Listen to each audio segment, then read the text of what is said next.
My son and his wife threw me out of the house that my husband and I had been saving up for 20 years. I will never forget the sound of that door slamming behind me. It was not just wood against wood, not just the lock clicking into place.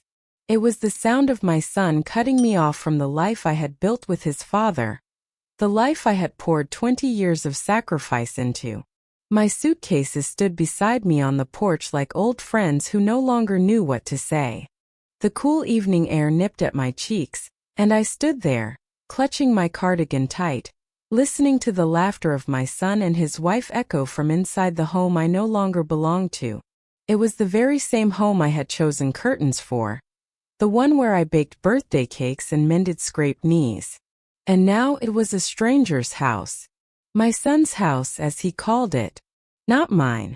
Just an hour earlier I had been in the kitchen, my kitchen, or so I thought. The scent of polish was still faint in the cupboards I used to line with jars of pickles. My husband's chair still sat at the table, though empty now, too quiet, too still. I was drying a plate when Leo, my only son, walked in, his jaw set, his eyes hard in a way I had seen too often in boyhood when he wanted something he hadn't earned. "Mother," he said, his voice clipped. "It's time you left." I laughed at first. Not a hearty laugh, but a disbelieving chuckle. I thought perhaps he meant for the afternoon, that maybe he wanted the house to himself. But when I saw Sabrina, his wife, standing in the doorway with her arms folded and her lips curled in that smug little smile, my stomach dropped. "What do you mean, Leo?" I asked, the dish towel trembling in my hand. He didn't answer right away. He just moved closer, towering over me though I had carried him in my arms once, a colicky baby who wouldn't sleep unless I hummed Blue Skies. His eyes were cold now. "You can't stay here. Dad's gone. This house is mine now. You'll need to find somewhere else." The towel slipped from my fingers to the floor. "Leo," I whispered, "your father and I worked for this house. Every dollar we saved, every late night, every bit of it, we built this together. He wanted me here." "Stop it," he snapped, his face turning red. "You've had your time. Sabrina and I need this house. You're just old, Mother. You can't take care of yourself. You'll only be a burden." I wanted to scream, to remind him of the nights I sat up sewing patches on his jeans, of the meals I skipped so he could have enough on his plate, of the years his father and I bent our backs just to make sure he had more than we ever did. But the words caught in my throat. Instead, I looked at him, my own flesh and blood, and saw nothing but greed. That same greed I had seen in small doses all his life. The way he would sneak extra cookies, the way he'd pout until his father gave him coins for candy. I thought it was childhood selfishness then. I told myself he'd grow out of it. But here he was, a grown man, pushing his mother out into the cold. Before I could gather my strength to argue, Sabrina stepped forward. She had a box in her hand, my husband's cufflinks, a small photo album, and a handful of things she must have grabbed from the bedroom dresser. "Here," she said with a smirk, pressing it into my hands. "A few keepsakes. You'll manage." I stared at her, at the woman who had promised me once on her wedding day that she would love Leo with all her heart. She didn't love anyone but herself, and perhaps she had taught him that lesson all too well. When I didn't move quickly enough, Leo's hand clamped on my shoulder, firm and unyielding. "Out," he said. "Now." And then it happened. He pushed me. Not hard enough to knock me down, but hard enough that I stumbled across the threshold. My foot caught on the welcome mat, the very one that used to say "Home Sweet Home," and I nearly fell. My suitcase, already packed without my knowing, sat there waiting on the porch. He had planned this. My own son. The door closed before I could look back. The lock clicked, sealing me out. My house, my memories, my years of devotion, it was all gone in an instant. I stood there for a long while, the twilight deepening around me, the sound of crickets rising from the grass. My neighbors' lights flickered on one by one, families settling down to dinner. Inside my house, I could still hear faint laughter. They were already moving on, already erasing me. Tears pricked at my eyes, but I would not cry. Not there, not on the porch of a house I had scrubbed, painted, and prayed over for 2 decades. I bent slowly, my knees aching, and lifted the handle of the suitcase.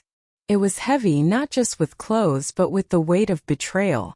As I walked down the path, I remembered planting the rose bushes along the fence with my husband. He used to joke that their thorns kept bad spirits away. But the roses had not stopped greed from taking root in our son's heart. I reached the gate and turned, hoping, just for a moment, that the door might open again, that Leo might call out, ashamed of himself, ready to take it back. But no light appeared in the hallway. No voice called my name. Only silence. And so I left, carrying not just a suitcase, but the first scar of the battle I did not yet know I was about to fight. As I walked away from the house that no longer wanted me, my mind carried me backward. That is the strange thing about grief. It pulls you like a tide, sometimes forward into the unknown, sometimes back into the safety of memory. And that night, as I sat on the cold wooden bench at the bus stop with my suitcase at my feet, it was memory that came. I saw him. My Patrick. The man who first held my hand on a spring afternoon so many years ago, his palms rough from factory work, his smile as easy as sunlight. He wasn't rich, no. Neither of us were. But he was steady, faithful, and kind. When he looked at me, I believed in a better tomorrow. We had so little when we first married. A rented room in a drafty old house, a second-hand stove that sputtered more than it cooked, and just enough money for bread, beans, and the occasional Sunday roast if we were lucky. But Patrick had a dream, and I shared it with him. He wanted a house. Not a grand one, just ours. A place where no landlord could raise the rent. No stranger could walk in unannounced. For walls that belonged to us. So we worked. My fingers grew calloused at the sewing machine, stitching hems for neighbors and mending shirts for men who spent their wages at the tavern. Patrick took every extra shift he could at the plant, coming home bone-tired, his clothes smelling of iron and smoke. We pinched pennies until they squealed. When others bought new radios or drove shiny cars, we put coins in an old coffee tin under the bed. Every clink of metal in that tin was a promise. And after 20 years of saving, of scraping by, of telling ourselves someday, we made it. We signed the papers with shaking hands and walked through the door of our little house. I can still remember the smell of the fresh paint we'd chosen together. The way the floorboards creaked as if greeting us. The thrill of dropping our meager belongings in a place that finally belonged to us. We filled it with life. We raised Leo there, our boy, the one who would one day turn me out. I still see him as a child running barefoot across the hallway, his laughter echoing against the walls. Patrick carved his initials into the porch railing when he was 5, and I nearly scolded him before I saw the pride in his eyes. I told myself then, this house will hold his childhood. And it did. But I also see the other things. The small moments, the tiny signs that only Patrick seemed to notice. Leo sneaking sweets when we weren't looking, refusing to share his toys with neighbor children, pocketing coins that weren't his. I brushed it off as childishness, a phase he'd outgrow. But Patrick, wise in ways I sometimes overlooked, saw deeper. He'd shake his head and say, "Greed grows if you don't catch it early." I didn't want to believe him. What mother does? I told myself our love would be enough to raise him right. But Patrick never stopped watching, never stopped worrying. I remember one evening, sitting with him at the kitchen table after Leo had gone to bed. The lamp cast a soft glow, and Patrick looked older somehow. His hair thinning at the temples, his eyes tired but thoughtful. He took my hand and said quietly, "If anything ever happens to me, you be careful, Mary. Our boy's heart isn't as generous as yours." I squeezed his hand, laughed it off, and told him not to talk nonsense. But his words stayed with me, tucked into the corners of my mind like a shadow. Years passed. The house saw birthdays and Christmases, laughter and arguments, sickness and health. Patrick planted roses along the fence. I grew tomatoes in the backyard. We fought over silly things. He never did like how I folded the laundry, but we always made up before bedtime. That house wasn't just wood and brick. It was us. Our story built layer by layer with sweat and devotion. And then too soon the sickness came. Patrick grew frail, his strong hands trembling as he reached for mine. I spent nights by his side, the tick of the clock loud in the quiet room, praying for more time. He looked at me one evening, his voice soft but steady. "Promise me," he whispered, "that you won't let him take everything from you." I didn't understand then what he meant. I thought he was afraid Leo wouldn't care for me. I kissed his forehead and told him not to worry. I was so sure of my boy, so certain he'd remember the love we poured into him. But Patrick, oh, he had seen something I could not. He left this world in his sleep, his hand still resting in mine. My heart shattered, but even in grief, I felt a strange kind of peace. He had given me a lifetime of love, and that is no small gift. It was only later, much later, after Leo's cruelty revealed itself, that I began to piece together Patrick's warnings. He had known our son's heart better than I had. He had planned for something I could not yet see. And that, my dear, was the memory that kept me warm as I sat on that bench in the dark, the house behind me filled with betrayal. I thought of Patrick's words, of his quiet strength, of the way he had always prepared for storms before they came. He had left me something more than just memories. I did not yet know what it was. But I knew this. My husband had not left me helpless. It was a week after Leo had thrown me out that I truly understood what Patrick had meant all those years ago, sitting at the kitchen table with his hand over mine. "Don't let him take everything from you," he had said. At the time I thought it was just the rambling of a man who feared the future. But my Patrick was never careless with words. I was staying in a small room above Mrs. Callahan's garage then, a kind-hearted widow who took pity on me when she saw me with my suitcase on the curb. The room was nothing fancy, a bed, a table, and a small window that let in the morning light. But it gave me a roof when my own son would not. I'd wake in the night sometimes, the ache of betrayal pressing on my chest, but I'd hear Patrick's voice in my memory and whisper back, "I'll be all right." One morning while sorting through the little box Sabrina had handed me, those keepsakes she tossed together, I found a manila envelope I hadn't noticed before. It was thin, tucked behind a photo of Patrick as a young man in uniform. My hands trembled as I slid it open. Inside was a letter in Patrick's familiar scrawl. My heart squeezed just seeing his handwriting again. Bold and certain, like the man himself. "My dearest Mary," it began. "If you are reading this, then I am gone. I need you to know something I could not tell Leo. I could not trust him with it. 4 years I have been building a company quietly, with the help of 2 partners I trust. It began small, just a workshop and a good idea, but it has grown. It is worth more than I ever dreamed, 31 million at last accounting. It is in your name. All of it. I hid this from Leo because I saw the greed in him that you did not want to admit. You will need this someday. Promise me you will use it to live free, not in fear." I read those words again and again, my eyes wet with tears. $31 million? Sounded impossible. Patrick, my practical, hard-working husband, had built something so large, so valuable, and kept it hidden even from me? But the more I thought, the more I remembered little hints. His late evenings with papers spread across the table, his occasional trips out of town he called business visits, the way he sometimes smiled to himself and said, "Someday you'll see." I pressed the letter to my chest and closed my eyes. He had prepared this for me all along.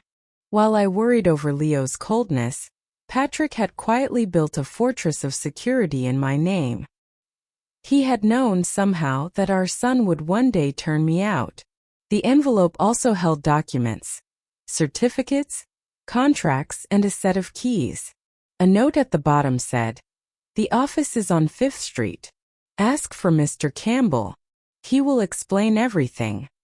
I did not sleep much that night. My heart beat fast with fear and with hope.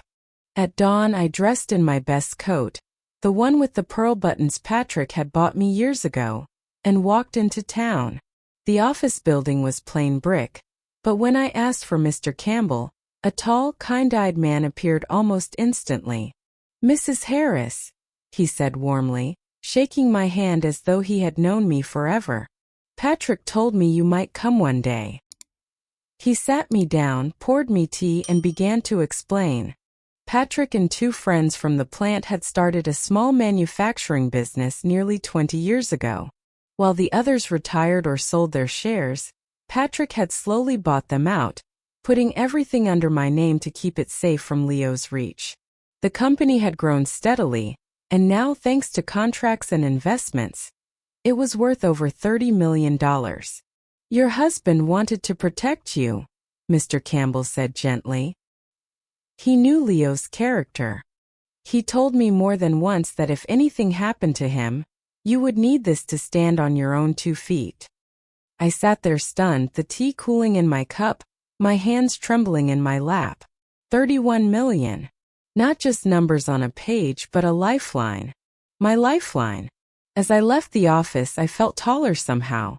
For the first time since Leo had pushed me out of my home, I did not feel like a helpless old woman. I felt like a wife whose husband had loved her enough to build her a future in secret. But I also felt anger stirring slow and steady.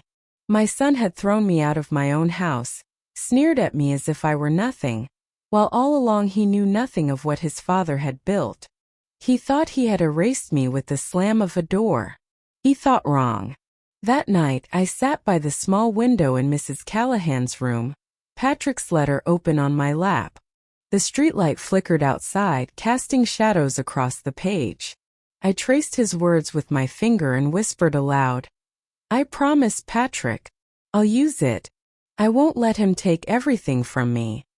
And in that quiet room, with only the sound of crickets in the distance, a seed of resolve took root. My son had underestimated me. He thought age made me powerless, that grief made me weak. But he was about to learn just how strong a woman can be when she has nothing left to lose.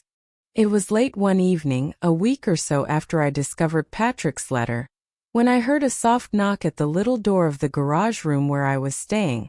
At first, I thought it must be Mrs. Callahan checking on me, but when I opened it, I found myself staring into the pale, worried face of my granddaughter, Lily. Her eyes, Patrick's eyes, really looked up at me wide with fear and something deeper, something that made my heart ache. She was only 16, still with that mixture of child and young woman in her, but in that moment she seemed older than her years. "Grandma," she whispered, glancing nervously over her shoulder. "Can I come in?" I stepped aside and she slipped through, clutching her backpack like it was a shield. She sat on the edge of my narrow bed, her hands twisting together. For a moment she couldn't speak, and I could feel the tension in her small frame. "What is it, Lily?" I asked gently, sitting beside her. "What's the matter?" Tears welled in her eyes and she shook her head. "I'm sorry, Grandma. I should have come sooner. I don't know what to do." I pulled her into my arms, the way I had when she was small, and skinned her knee on the sidewalk. "It's all right, sweetheart," I soothed. "Just tell me." She sniffled, wiped her nose on her sleeve and whispered, "Dad's lying. He's lying about everything." My heart stilled. "What do you mean?" She opened her backpack and pulled out a folder. The edges were frayed, and I could see she'd been hiding it for days. She handed it to me with trembling fingers. Inside were copies, legal-looking documents, one of them a will with my husband's name. Only I knew immediately it wasn't his. The handwriting was wrong, the dates didn't match, and the language was nothing Patrick would have used. "I heard Dad talking to Mom," Lily said, her voice barely above a whisper. "They were arguing. He said he had to finish the papers before anyone noticed, that no one would believe you anyway. Mom told him to be careful that if you found out it could ruin everything. She shivered. I shouldn't have listened, but I couldn't help it. And then I found this in his study. He had it locked in a drawer, but I know where he keeps the key. My hand shook as I looked at the forged will. My own son. He had not only shoved me out of my home, but he had also forged Patrick's final words to erase me completely. I felt anger rise in me, hot and sharp, but I kept my face calm for Lily's sake. You did the right thing, my darling, I said softly, kissing her forehead. Your grandfather would be proud of you. She began to cry then, the tears coming fast. I don't know what to do, Grandma. I love you, but he's my dad. If he finds out I told you. Her voice broke. He'll hate me. I held her close, my own tears spilling now. Oh, Lily, I would never want to make you choose. You love your father as you should. But you also know right from wrong. And what he's done, what he's doing is wrong. You are brave to bring this to me. She sniffed again and pulled back, her eyes shining with determination. I don't want him to hurt you anymore. He acts like you don't matter, like you never mattered. But I know better. I remember the stories you used to tell me, the cookies you baked, the way you sat with me when I was sick. You matter, Grandma. And I won't let him take everything from you. Her words pierced me deeper than anything Leo had said. For all his cruelty, here was his child, my granddaughter, choosing truth over deceit, love over greed. It gave me strength I hadn't known I still possessed. We sat together for a long time, talking in hushed voices. She told me of other things she'd overheard. Arguments about money, mentions of debts her father owed, whispers of making sure the house was his no matter what. The picture grew clearer and uglier with every word. When it was time for her to leave, I pressed the folder back into her hands. Keep this hidden, Lily. Don't let him know you have it. I'll take care of things. You've already done more than enough. But she shook her head firmly and pushed it back to me. No, Grandma. You keep it. It belongs to you. If he finds it missing, he'll think I never saw it. Please. I slipped it under my pillow, kissed her cheek, and walked her to the door. As she slipped into the night, I whispered after her. You are the best of us, Lily. Never forget that. When she was gone, I sat in the silence of the little room, the forged will heavy in my lap. For the first time since Patrick's death, I did not feel alone. My granddaughter's courage had rekindled something in me, a fire that had nearly gone out. I looked up at the ceiling as if I could see Patrick beyond it and whispered, You were right, love. He tried to take everything. But he didn't count on her. He didn't count on us. That night I did not weep. I did not tremble. I made a decision.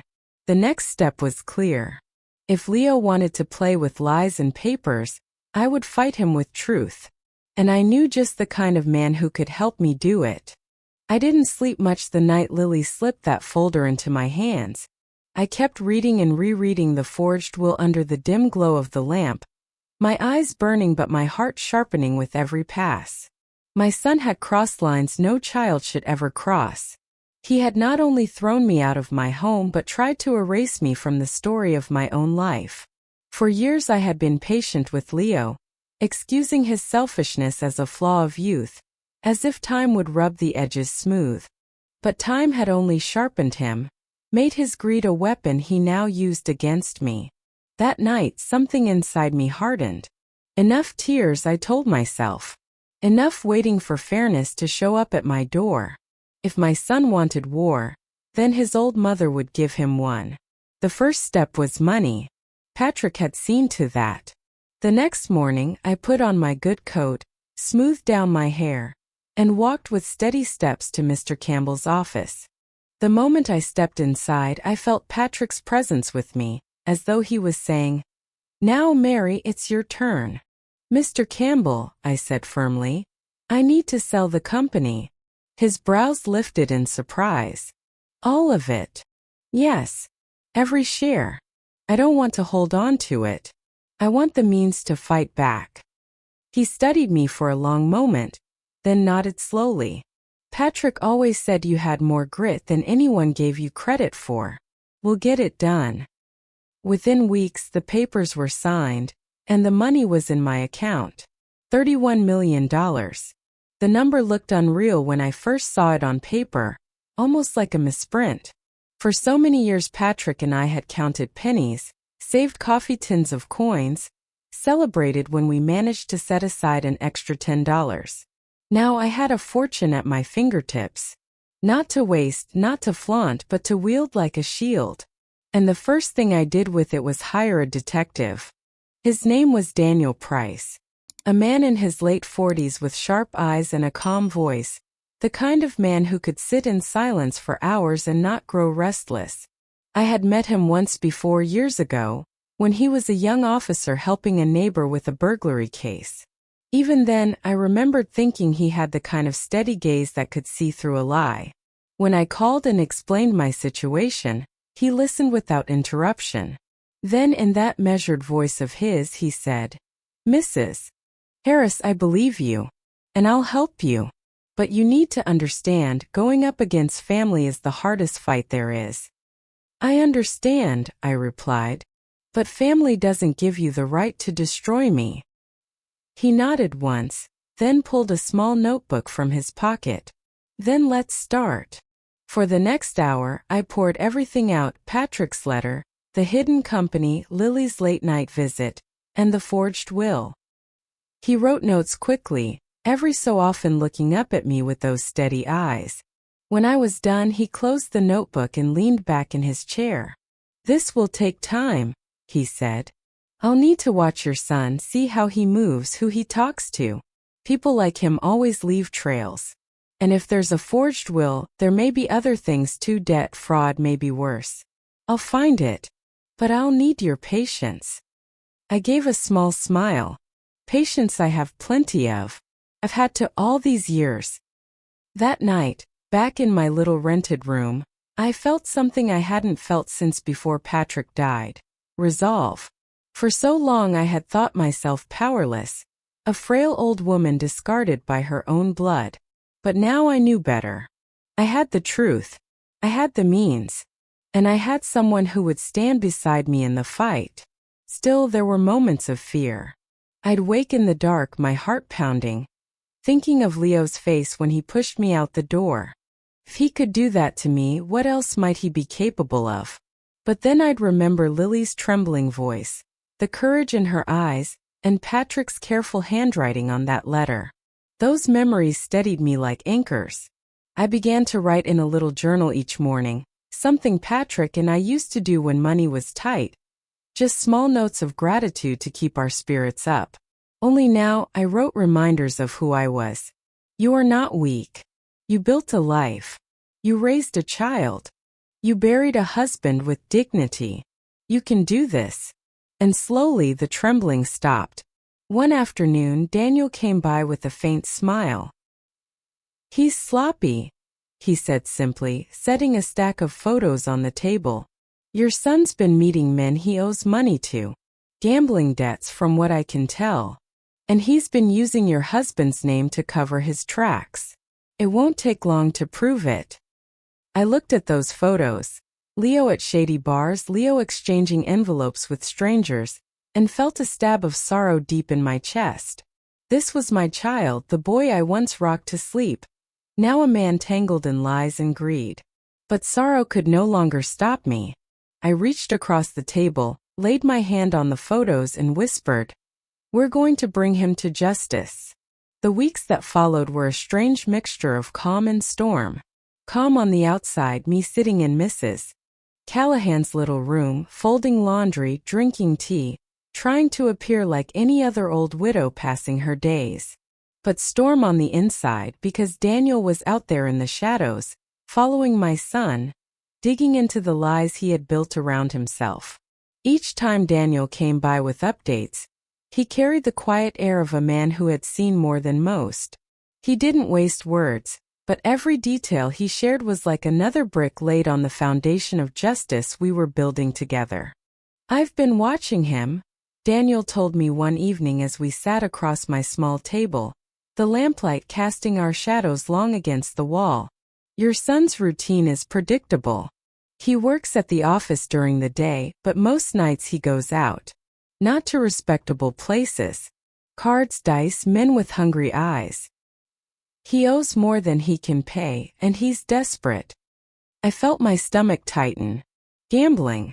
Patrick and I had never even bought lottery tickets. He always said money came from sweat and faith, not chance. To think our son, raised under that roof, would waste not only his wages but the memory of his father on such foolishness. It pained me deeply. Daniel slid a few photographs across the table. There was Leo standing in a dimly lit alley, his face set in that familiar scowl, a wad of bills changing hands. Another photo showed him inside a smoky back room, cards in hand, men leaning close, eyes sharp with suspicion. He's not just careless, Daniel said softly. He's in deep. And men like the ones he owes, they don't forgive easily. I looked at those photographs until my vision blurred. My boy. My flesh and blood. I thought of the nights I stayed up sewing patches onto his school pants, the years I went without new shoes so he could have better. All of that love. And this was the man he had become. But grief could wait. There was work to do. Will it be enough? I asked. For the court. Daniel's lips pressed into a line. It's building. But I need more. The forged will, that's the key. If I can prove its origin, prove that he made it or ordered it, then the rest will fall into place. I nodded, my fingers tightening around Patrick's letter in my lap. Then find it, Daniel. Please. He did not answer right away, but his eyes held mine steady. Finally, he said, I'll need to go into the house. The word sent a shiver through me. That house. My house. The place where I once cooked stew on cold nights, where I kissed Patrick good morning, where I tucked Leo into bed with a prayer.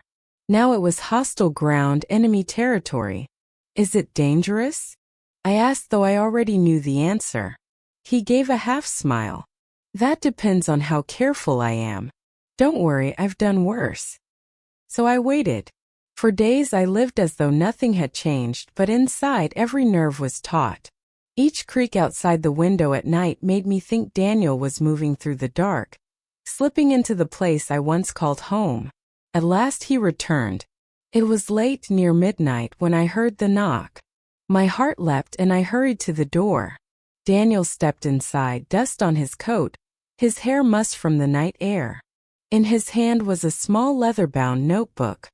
I found it, he said simply, setting it on the table. With trembling hands I opened it. Inside were drafts, copies, even practice signatures. My husband's name written over and over, the strokes uneven, the ink smudged. At the back, a receipt from a printing shop, signed not by Leo himself but by a man Daniel said was one of his gambling associates. It's all here, Daniel said. Proof the will was forged. And proof it didn't come from your husband's hand. I covered my mouth, tears filling my eyes. Patrick's name, so sacred to me, so tied to love and honor, reduced to scribbles on a page by his own son. Rage boiled in me, but beneath it, a grim satisfaction.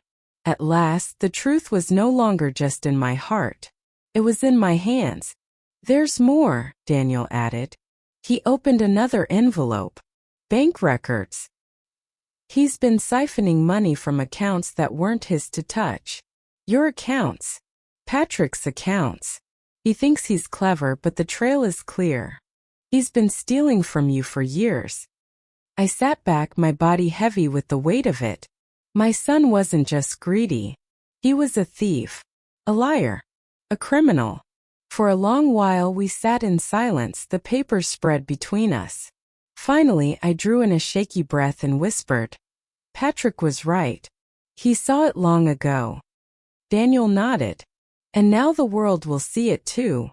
I looked down at the forged will, at the smudged signatures, at the receipts and records. My heart ached with betrayal, but my spine straightened with resolve. My son had written me out of my own life. But I would write myself back in with truth, with justice, and with the strength Patrick had left me. The shadows had done their work. Now it was time to bring everything into the light. I had thought the forged will was the bottom of the well, the lowest point my son could sink to. But Daniel warned me gently one evening, his face grave in the lamplight. "Mrs. Harris, with men like your son, it's never just one crime. Greed multiplies." And he was right. The days that followed were heavy with waiting, each hour stretching as I wondered what new sins Daniel would uncover. I spent my time writing in my journal the way Patrick used to encourage me to do. It steadied me, put shape to the storm in my chest. One entry I wrote again and again, almost like a prayer: truth will win. Justice will come. It was a Sunday afternoon when Daniel returned, a thick folder tucked under his arm. He laid it on the table without a word. His silence said more than anything. "Tell me," I whispered, though part of me already dreaded hearing it. He opened the folder. Bank statements, company ledgers, receipts, more papers than I thought one life could hold. "Your son has been bleeding money for years," he said quietly. "Not just gambling. He's been dipping into accounts he had no right to touch. Embezzlement plain as day." I stared at the papers. Numbers and signatures blurred together, but even I could see it. Funds transferred from one account to another, loans taken in Patrick's name long after he'd passed. My husband's good name sullied for debts he never made. "How much?" I asked, my voice hollow. "Hundreds of thousands," Daniel replied. "Maybe more once the auditors dig deeper. He's been juggling lies like a circus act, paying one debt with stolen money, then borrowing again to cover the gap. It's only a matter of time before it all collapses." I pressed a hand to my chest. The ache there was familiar now, but sharper than before. "And all the while he pushed me out of my home," I said softly. "He told me I was a burden, when the truth is he was living off me like a leech." Daniel's jaw tightened, but he didn't speak. He let me sit with it, let the weight of it settle. I picked up one of the receipts, the ink still dark, the date only weeks old. Patrick's name was scribbled in the corner, forged again. My husband, so careful, so honest, would have been heartbroken to see his legacy twisted this way. And then came the final blow. Daniel pulled out a slip of paper, slid it across to me. "This," he said, "is a promissory note. He owes a man named Carver $20,000. Carver isn't the sort you want to owe. If your son doesn't pay, he won't just lose money. He'll lose everything." I looked at the name scrawled across the bottom, unfamiliar yet menacing.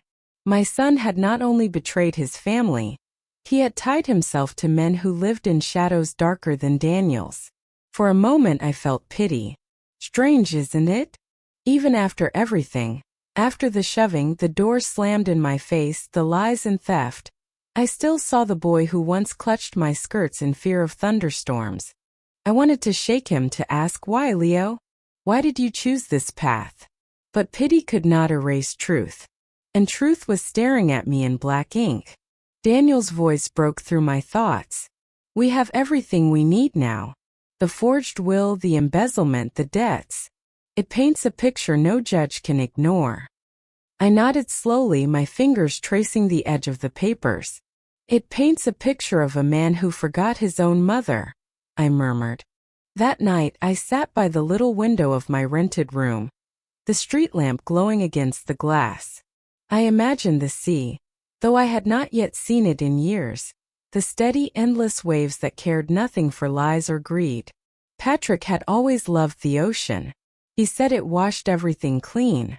I thought of Lily then, her small brave hands pressing the forged will into mine. I thought of Daniel, steady and patient, risking much to help me.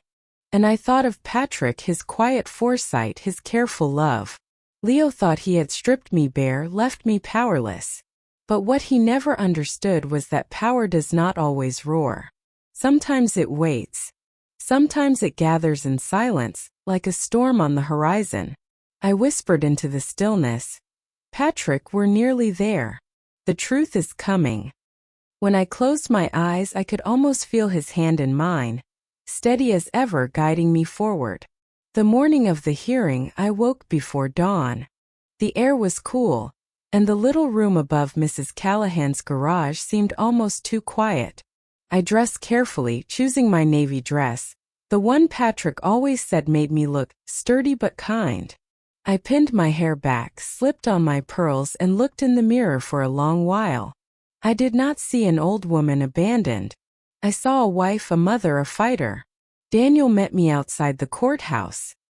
He carried the folder thick with papers, photos of Leo in his backroom games, the forged will, the embezzled accounts, the debts. His calm presence steadied me. "You're ready?" he asked. "I've been ready for a long time," I said. The courtroom smelled of old wood and polish, a place where truth and lies often collided. My son sat at the defendant's table, his suit rumpled, his eyes darting around like a cornered animal. Sabrina was beside him, her lips pressed tight, her arms crossed as though she could shield herself from the storm. When Leo's gaze met mine across the room, there was no shame in it, only anger, sharp and bitter.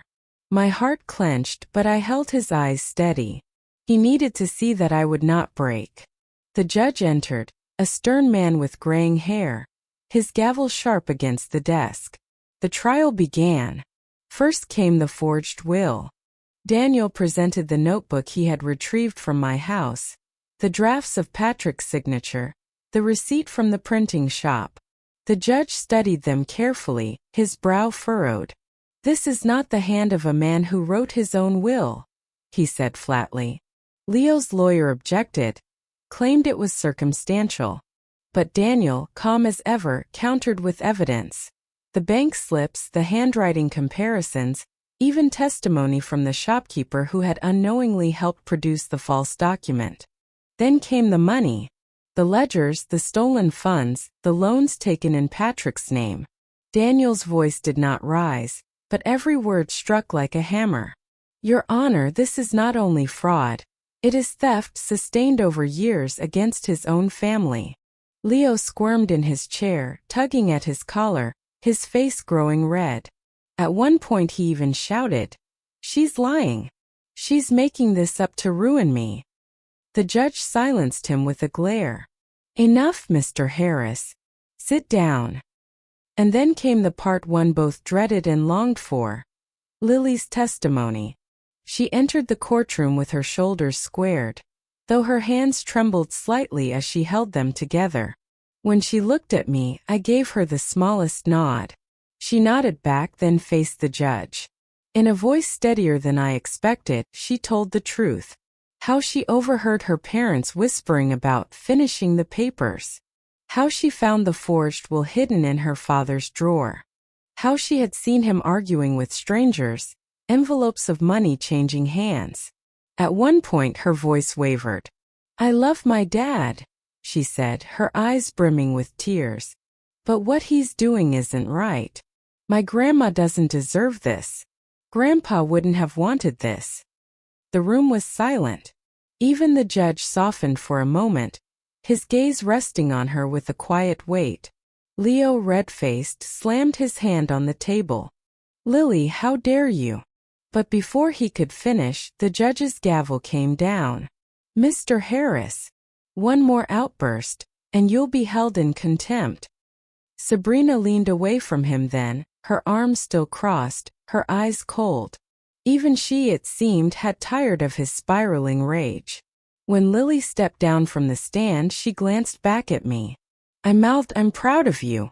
She smiled faintly, then slipped into her seat, shoulders lighter than before. By the time Daniel finished, the case was clear. The forged will, the theft, the debts. It all painted a picture too dark to ignore. The judge leaned back in his chair, his fingers steepled. "Mr. Harris," he said finally, "your actions are a disgrace to your family, to your father's memory, and to this court. Forging a will, defrauding accounts, stealing from your own mother. These are not misunderstandings. These are crimes." I closed my eyes then, a prayer of gratitude rising in my chest. Patrick, I thought, the truth is shining now. When the judge's gavel struck, the room seemed to exhale all at once. For weeks I had carried the weight of fear and anger, and in that single sound I felt it begin to lift. The sentence was clear. Leo was to serve time in prison for forgery and fraud. The evidence of his embezzlement, his forged will, and his theft was overwhelming. Even his debts, tangled though they were, had left trails too obvious to deny. As the judge read the ruling, I kept my eyes on my son. His face went pale, then flushed with rage, his fists tightening on the table. "This isn't fair," he shouted, his voice cracking like a child's. "She set me up. She's nothing without me." The bailiff stepped forward, firm hands on his shoulders, but I remained still. I wanted to shout back, to demand he look at all the years Patrick and I had sacrificed for him. But instead I simply said, "Leo, you did this to yourself." His eyes met mine, and for the briefest moment, I saw the boy he had once been: messy hair, scraped knees, a child who once clung to my hand in the dark. But that boy was gone, swallowed whole by greed. Lily sat across the room, her small hands clasped tight, her eyes wide with both fear and relief. When the guards began leading her father away, she broke into tears. It pierced me deeply. She had been brave, but she was still a child watching her world fall apart. I longed to go to her, to gather her in my arms, but I stayed where I was. This was her pain to walk through as it was mine. Still, when our eyes met, I mouthed, "I love you." She nodded, tears streaking her cheeks. As they led Leo out, he twisted back one last time, his voice bitter and broken. "You'll regret this, old woman." But the words had no power over me anymore. The truth had spoken louder than his lies. The law had taken him where my mother's love could not. When the doors closed behind him, silence filled the courtroom. I let out a long, shaky breath, my hands trembling in my lap. Daniel leaned close and said softly, "It's over now, Mrs. Harris. You've won." But it didn't feel like winning. Not in the way people think. It wasn't triumph I felt. It was sorrow, heavy and deep. My son was gone, not just to prison, but to a life of choices that had severed him from me long before the gavel fell. Still, beneath the sorrow there was something else. Peace. For the first time since Patrick passed, I felt safe. The lies were stripped bare. The house, the money, my very place in this world, they could no longer be stolen from me. As I left the courthouse, the air felt different on my face, lighter, freer. Lily ran to me then, and I opened my arms wide. She clung to me, sobbing, and I whispered into her hair, "We'll be all right, darling. We'll start anew." Daniel walked beside us, quiet as always, but with a faint smile tugging at his lips. Justice had been served. And though my heart ached, I knew Patrick was smiling somewhere too. Not long after the trial ended, I sold the house, the one that had once been my pride, then my prison. I did not want its walls, heavy with betrayal and memories twisted by Leo's cruelty. Instead, I found something new. An estate by the sea. The first morning I awoke there, I opened the wide windows and let the ocean air rush in. It smelled of salt and freedom. The waves rolled steady, their rhythm stronger than any sorrow, their music louder than any lie. I stood barefoot on the balcony, the wind pulling at my hair, and I whispered, "We made it, Patrick. We're free." The house itself was more than I had ever dreamed. Sunlight poured through its tall windows, and every room seemed to breathe with openness. But it wasn't the size or the beauty that mattered most. It was the sense of beginning again, unburdened, unafraid. Lily visited often. She'd sit with me on the porch, her feet tucked beneath her, listening to the waves crash while we sipped cocoa. Sometimes she cried quietly for the father she had lost, and I let her cry. But other times she laughed, bright, youthful laughter that reminded me not everything had been broken. She was the proof of that. Daniel stopped by too, sometimes with updates, sometimes just to check on me. He never stayed long, but when he left, he always tipped his hat and said, "You've built a fine life here, Mrs. Harris." And I knew Patrick had sent him into my story at just the right time. Evenings were my favorite. I'd sit by the shore as the sun sank low, painting the sky in pinks and golds, and I'd feel my husband near. The sea carried his memory to me, not as sorrow but as comfort. His careful planning, his hidden company, his last gift, it had given me not just survival but peace. I was not the woman my son had cast out anymore. I was not powerless. I was Mary Harris, wife, mother, grandmother, and survivor.